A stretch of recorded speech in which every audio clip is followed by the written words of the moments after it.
Indonesia के एक पुरसुकून गांव में रहमान नाम का एक बूढ़ा आदमी रहता था। गांव में हर कोई इसे हाजी रहमान कहता था, हालांकि इसने कभी मक्का में कदम नहीं रखा था।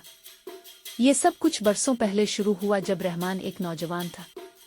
इसने हज के लिए पैसे बचाए थे, लेकिन वो रवाना होने से पहले इसके गांव में एक खौफनाक सैलाब आ गया। घर तबाह हो गए और खानदान खुराक और रहाइश के बगैर रह गए। अपने पड़ोसियों को ज़रूरतमंद देखकर रहमान ने अपनी बचत को घरों की तामीरनों और गरीबों के लिए खाना फराहम करने के लिए इस्तेमाल किया। लोगों ने इसकी सखावत की तारीफ करते हुए कहा कि अल्लाह ने चाहा तो इसको आपका हज शुमार करेगा। इसके बाद से गांव वाले इसे गहरे एहतराम के साथ हाजी रहमान कहने लगे, ये मानते हुए कि उनकी कुर्बानी इतनी ही कीमती थी जितनी कि खुद मक्का का सफ़र।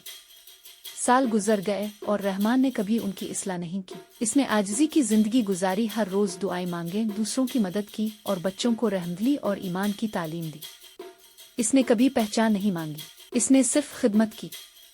एक दिन एक नौजवान मुसाफिर गांव आया और जब लोगों ने रहमान को हाजी कहते सुना तो पूछा, जनाब आपने हज कब किया?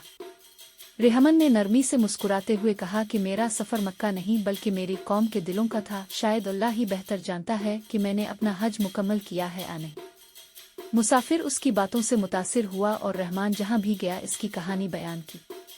दूर दूर के लोग इस शख्स की तारीफ करने आए जिसके अमाल किसी भी लक़ब से ज़्यादा बुलंद आवाज़ में बोले।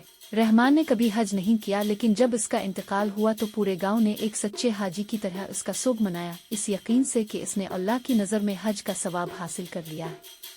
कहानी का अखलाक, एक हकीकी हज सिर्फ एक जगह तक पहुंचने के बारे में नहीं है, ये दिल के सफ़र के बारे में है। बाज़ औक़ात अक़ीदत के सबसे बड़े अमाल इस बात में नहीं होते हैं कि हम क्या कहते हैं या हम कहाँ जाते हैं, बल्कि इसमें होता है कि हम दूसरों की खिदमत कैसे करते हैं।